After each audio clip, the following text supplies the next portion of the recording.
Bitcoin makes a mockery of capitalism.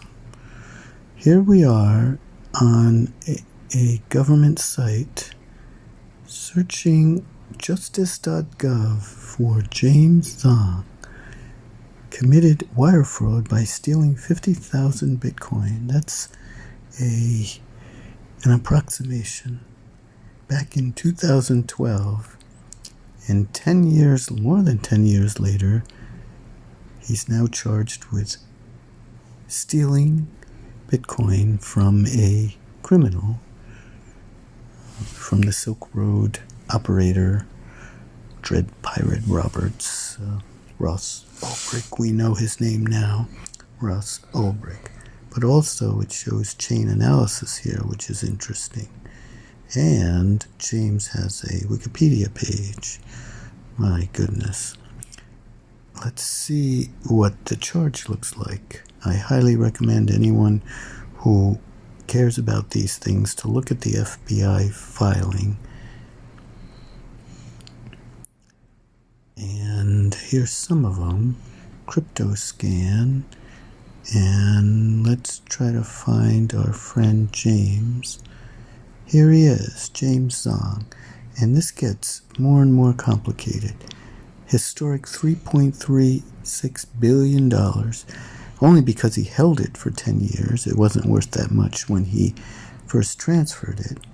But what did this person do, James Zhong? Committing wire fraud in September 2012, when he unlawfully obtained 50,000 Bitcoin. That's also an approximation from... He must have known that there were a lot of Bitcoin at Silk Road. Otherwise, how would you know to extract it? So this guy, according to videos and history and news reports, knew how to analyze the Bitcoin. He was one of the original gangsters, they call, or OG. I don't even know what that means.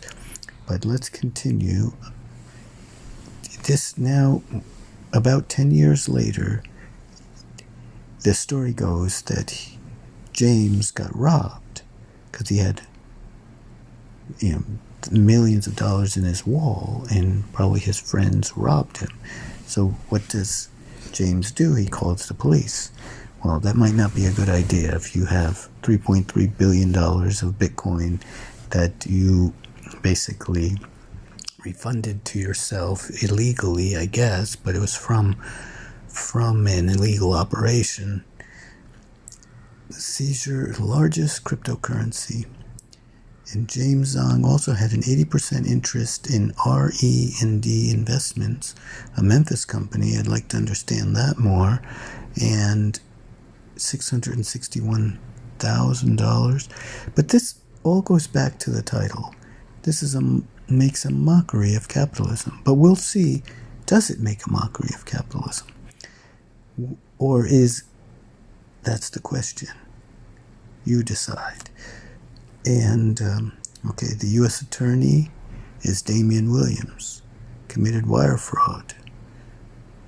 You can see, thanks to state-of-the-art tracing and good old-fashioned police work, law enforcement located and recovered this, 10 years later.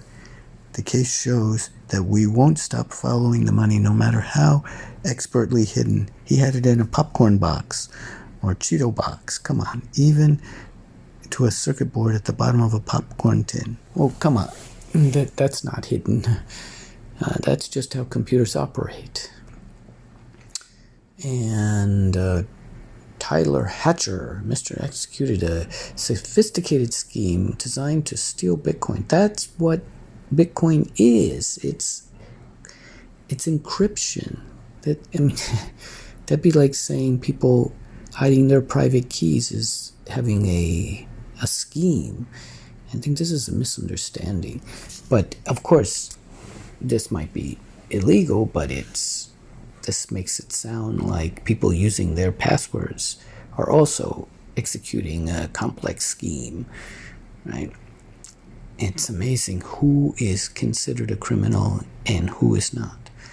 We will continue to work with our partners. And I always liked this part. Silk Road was operated as a black market. And I assumed that our friend James Zhong knew about it because of his using drugs. I'm not sure. They don't exactly say that here.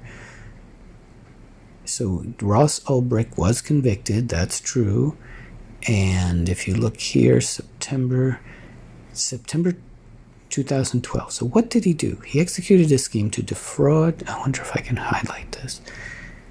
To defraud a criminal operation, Silk Road, of its money and property by creating a string of approximately 9 Silk Road accounts. Fraud accounts. Well, some people have multiple Gmail accounts. Is that fraud too?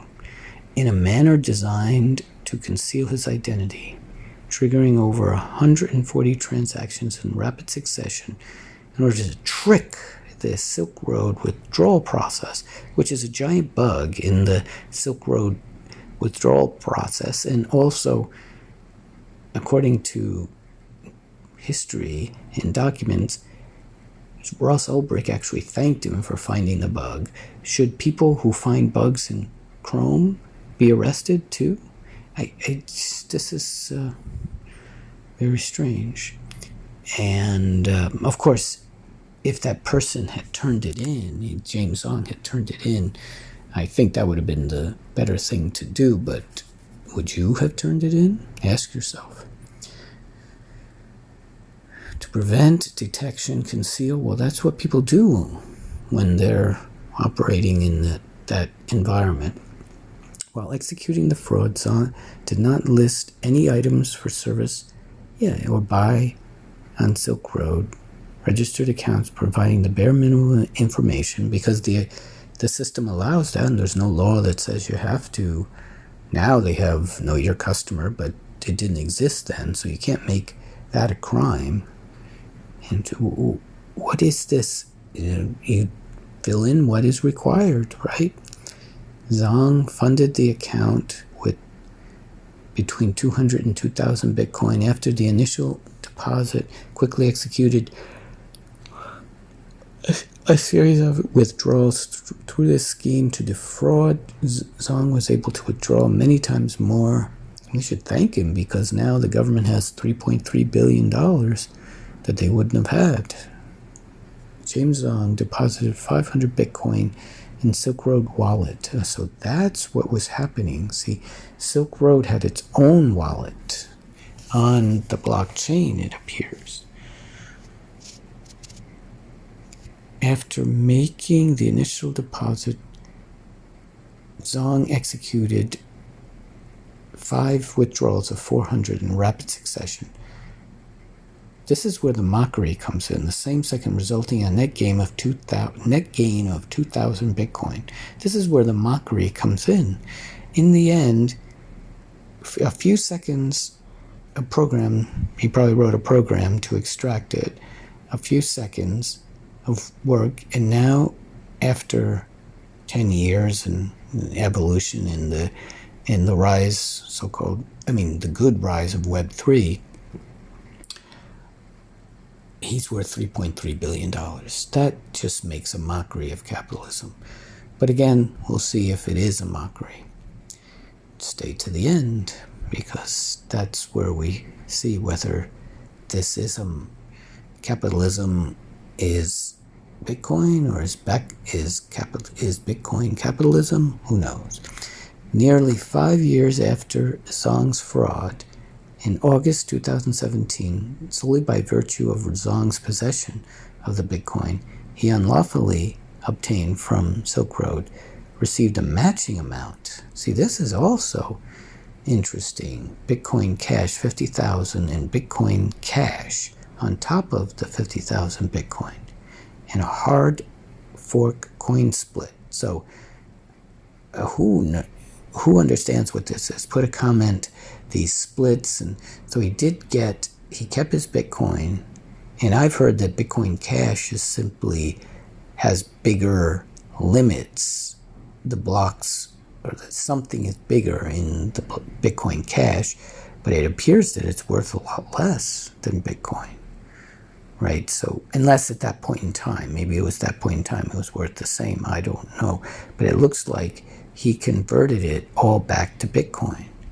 So see, he unlawfully obtained it, then he exchanged all the Bitcoin Cash for approximately 3,500 Bitcoin, unless that was an exchange rate. That I'm not sure about. But you would think that if, there must have been some type of, that part is a bit messy, and we should be very clear about that he preferred Bitcoin, the original. And in the end, Zhong's enforcement.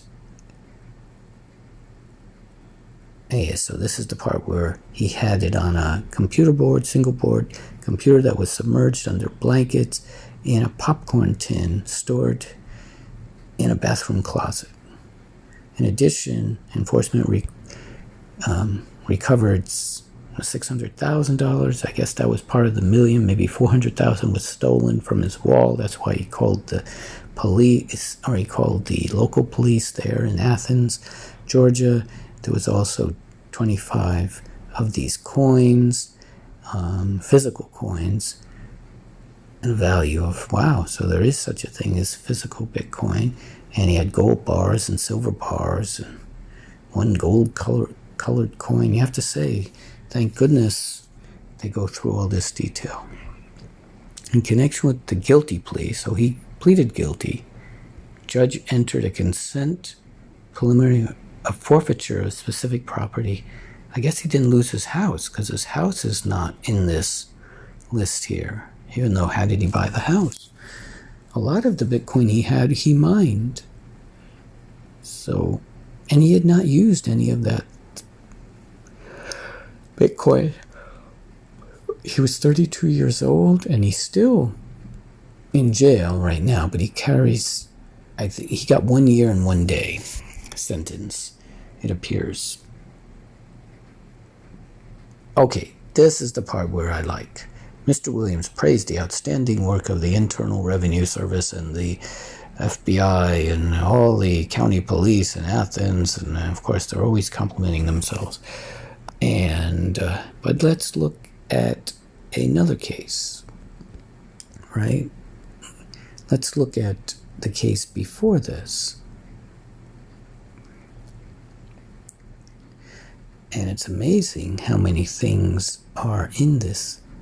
But let's look at our friend here, Ross Ulbricht, that case. And this is the case against Ulbricht, but let's see if it has the other one. Because remember what they said. They said that this is what it really looks like. These are what the complaints look like, and they're almost unreadable.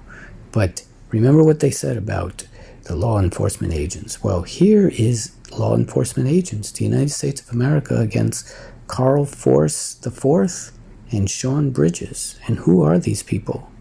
Carl Force and Sean Bridges are FBI agents, drug enforcement, and now this thing is almost impossible to read, so we'll try to see if we have it in an easier format. So this is what happens if you convert it through Adobe.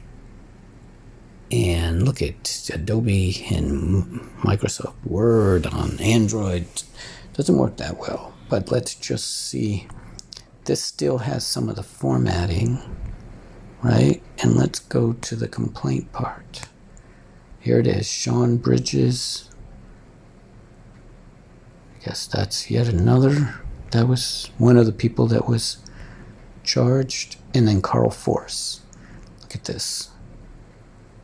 So here's the background. Former Drug Enforcement Administration agent Carl Force, which was part of, I guess, DEA, maybe not FBI, but somehow he was involved, and Secret Service agent Sean Bridges is a bi-coastal investigation in San Francisco. Now, what did these officers do? They're charged with fraud and bribery, but let's look at the details.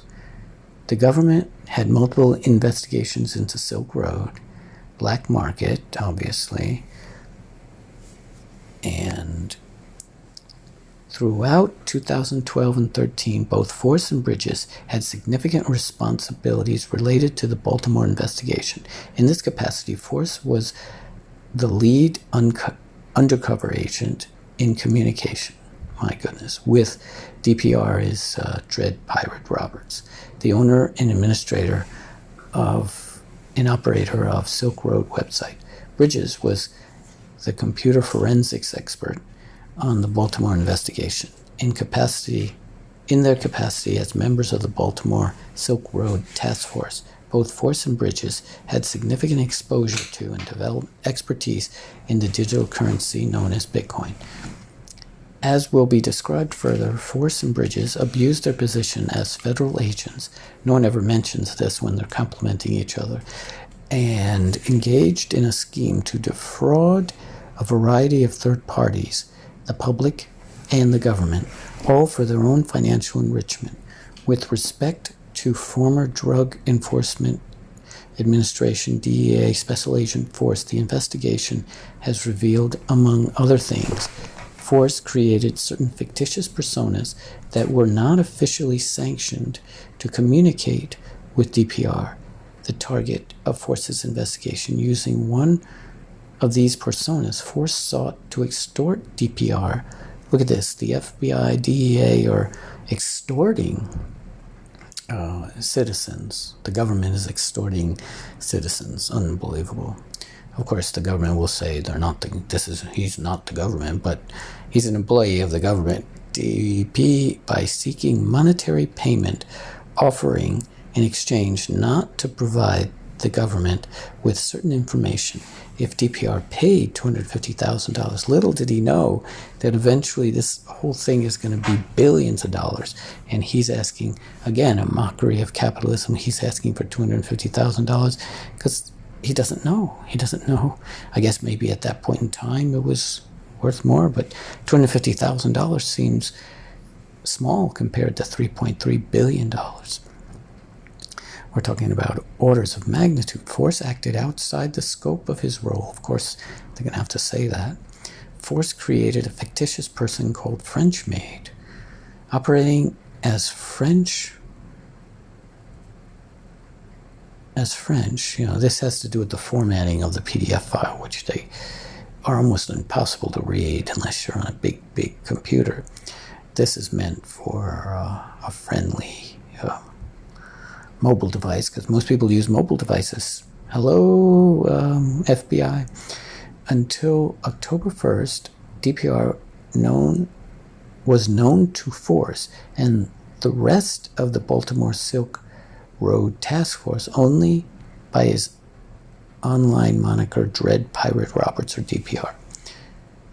Ulbrich was known on the Silk Road website by the moniker DPR and is referred hereafter as DPR and Ulbrich. Okay, French Maid, that was his name. Fraudulently represented to DPR certain information concerning French Maid's true identity and offered to sell DPR information about the government's investigation into Silk Road in exchange for approximately $100,000 worth of Bitcoin, which would have been worth a lot more, which DPR paid and Force deposited into his own personal accounts. Force stole and converted to his own personal use a sizable amount of Bitcoin that DPR sent to Force in Force's official undercover capacity. Rather than turning those Bitcoin over to the government, Force deposited them into his own personal account. Force engaged in a series of complex transactions between various Bitcoin accounts, known as addresses, his personal digital currency account, and his personal bank account, including a $235,000 wire transfer to a overseas account in Panama, all in an effort to launder and conceal the true source of the ill-gotten proceeds. Force used his official position as DA agent to illegally run criminal history checks. Look at this. This is amazing. He's also, while on the payroll, look what he's doing, on individuals for the benefit of third-party digital currency exchange company called CoinMarket, in which, yeah, this is crazy, in which, in the zoom in Word on Android is pretty bad. CoinMarket, in which, okay, make it even bigger so people can see. No one can complain they can't see. CoinMarket, which Force had personally invested approximately $110,000 worth of Bitcoin. Wow. Force functioned as the de facto chief compliance officer for CoinMarket, all the while employed as a DA agent, even allowing himself to be featured in CoinMarket's pitch deck to venture capital investors and allowing himself to be listed as CoinMarket's, this is a government agent, and the government doesn't even know this is happening, anti-money laundering and compliance officer in order to benefit CoinMarket, a company in which Force had invested. Force improperly directed CoinMarket to freeze one, listen to this is amazing, one of its individual customers' account containing a large amount of digital currency worth approximately $297,000. These are small numbers compared to now, but back then, even though he lacked sufficient legal basis on which to do so, and Force then illegally seized those funds and transferred to his own personal account. Listen to this. This is getting more and more sad. Force used his supervisor's signature stamp without authorization on an official, U.S., who knew they had stamps, justice subpoena, and sent a subpoena. How could he send a subpoena without a judge to a payments company? Wow. So the federal agents can just stamp a piece of paper and it becomes a subpoena? Don't they need a judge? I guess a warrant needs a judge. So the payment company Venmo directing the company to unfreeze his own personal account, which had been previously frozen due to certain suspicious activity. Force then sought to conceal his evidence of his improper use of the official subpoena by directing the company not to contact the DEA and attempting to destroy copies of the subpoena when the company did not comply. We have to hand it to Venmo. Force asked another agent on the task force to collaborate with him on seizing that company's bank accounts. That company is probably Venmo's company, or I'm not sure who they're talking about. With respect to the U.S. agent Bridges, so maybe it was Bridges also involved, revealed, among other things, that Bridges is another agent, in late 2013, members of the Baltimore Silk, to include Bridges and Force, gained access to a Silk Road website administrator account as a result of the arrest of Silk Road employee. On January 25th, 2013, Silk Road website suffered a sizable theft of Bitcoin. Bitcoins were moved into Mt. Gox, a digital currency exchange based in, maybe this was the James Zhong theft, maybe. Yeah, maybe, no, but I thought he did his earlier. We'll have to see. And on February 12th, 2000, Bridges formed and registered a personal limited liability company called Quantum International Investments, LLC, Quantum. And February 2013, Bridges opened a Fidelity account in the name of Quantum. That's interesting, right? He's opening up accounts at Fidelity in the name of a corporation to keep his name out, but you'd think you can trace corporations back to their officers. And okay, you go stop. And that's what happened. Bridges funded it exclusively wire transfers from Mount Gox. This is amazing.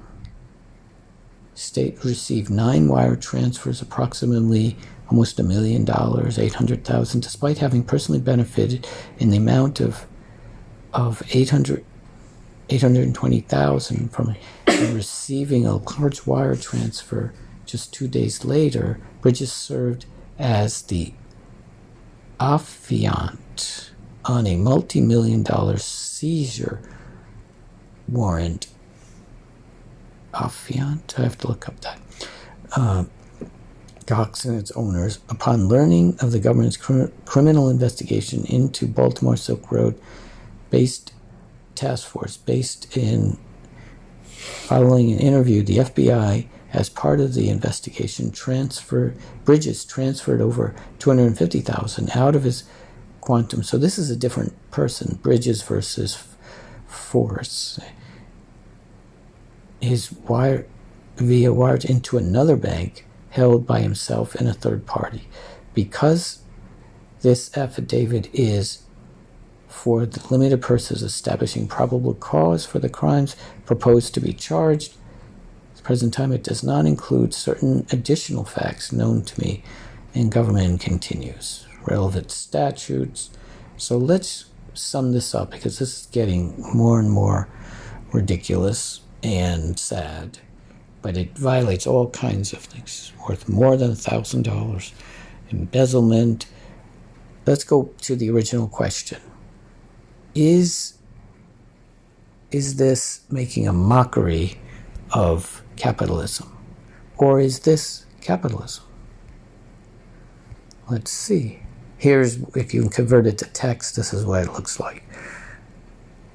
Let's just look at this article. Capitalism, our long-lost siblings. Bitcoin, crypto scams, modern capitalism. Look what this guy is saying. Thank goodness. In truth, Cryptoland isn't so much a looking-glass parody of the modern financial system as its sibling. We will end it there, but think about that, what that means. Peace out.